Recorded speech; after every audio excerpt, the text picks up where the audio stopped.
Welcome to Trojan Poetry. This is part 3 of our series based on looking at the work of the poet Chen. And we've looked at 2 of his poems. We felt highly successful after looking at west of Schenectady, if I can speak right. Schenectady, I've never been there obviously. And now we're going to take a look at the poem FrogHopping Gravestones. And the subline is after Bert Hardy. The schoolboys in the cemetery look happily busy, playing what looks like the last game of tag on Earth, one in which the rules are reversed and almost all of them get to be it.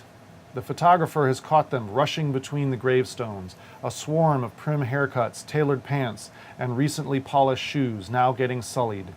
This uniformed, many-armed it chases while one lone boy has scurried up a tree, his arms and knees hugging tight the bark, the darkest part of the picture. Or maybe this is the wrong song. The tree climbing and graveyard running unrelated, the schoolboys forming separate scenes. For what to make of the boy, a bit older perhaps, who's just standing, staring at a gravestone? Does he recognize the name? For what to make of the boy frog hopping a gravestone?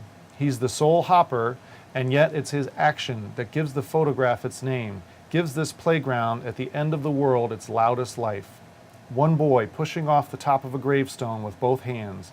One boy's legs kicking out, one boy flying, flinging himself in an impossible direction, a future outside the photograph. Do you want to go first? Well, yeah, you go ahead. The first line caught me, right? Like it drew me in when he says, playing what looked like the last game of tag on Earth. I just thought that was such a great, again, evocative, man, that sounds scary. Dystopian kind of scene. Yeah. And I liked, it seemed pretty clear, right? Like I got it. And then I realized in the second stanza that gives the photograph its name, and I said, oh wait, this is probably maybe based on an actual photograph. So I did a Google search, and of course it is based on a photograph by Bert Hardy.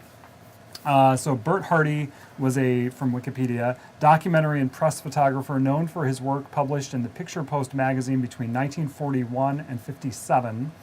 He lived from 1913 to 1995. So this poem, the photograph, was probably taken maybe during World War II or in the aftermath. It kind of looks like. Yeah. So we'll put the picture up, of course, so you guys can look at it. Yeah. But once I looked at the picture and I read the poem again, I was like, oh, he perfectly captured what this looks like. Right. And what a clever way to describe what's going on in the picture. Because, there's the boy looking at the gravestone, and there's the kid frog hopping, and there's the group around the kid in the which tree. Is pretty ominous, right? Yeah. That there's a crowd of kids possibly chasing the kid up the tree. Right.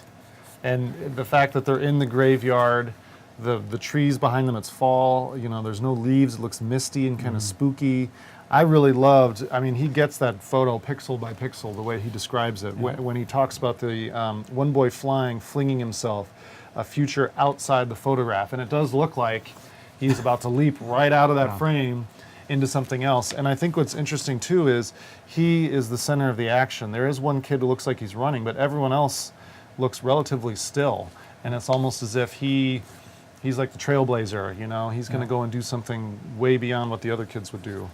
And just the way it's framed with that, you said he's the center, but he's actually all the way by himself on the right. Right, yeah. And everybody else is on the left. But that's what your eye is drawn to, at least mine was. And, if we're reading left to right, and he's headed out, like the poet says, he's headed out of the picture. So it kind of becomes about what is a photograph and time in a photograph, and the idea that, well, this is a static shot, but it suggests a future where he lands. Right. And he is hopping over a tombstone. So again, the idea of he's hopping over death, whereas everybody else is kind of stuck back there. Yeah, stuck and or chasing each other to.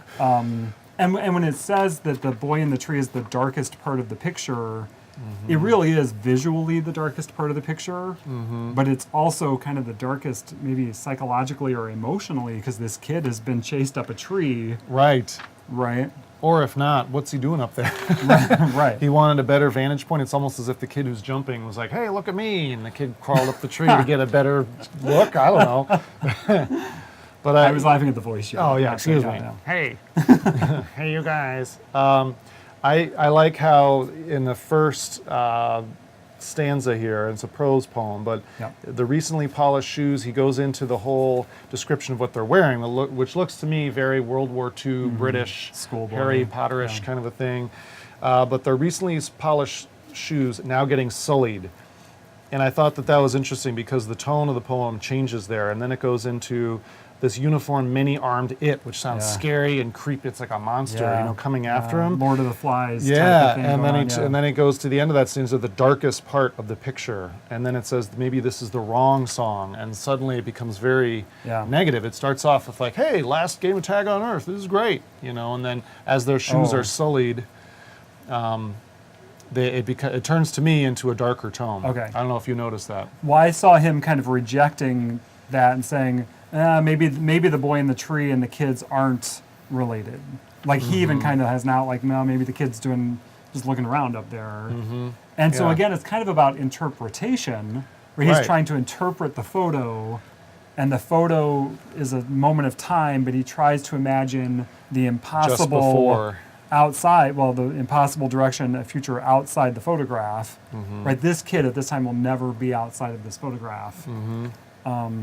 So I thought it was, and it is a prose poem, which is Much always different. a question Yeah. of, is it even a poem then?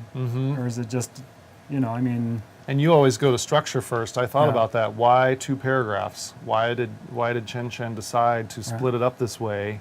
I think maybe the first stanza is more about the kids and the many-armed it, and the second one is about the boy jumping over the gravestone. And where's he going next? And that leads to a whole number of questions. What happened when he landed? Was he running away from them? Was he going into death, or was he leapfrogging death itself? I don't know. So I think we've read 3 poems by Chen from the book, and I would say I'm so happy I found this book in my public library.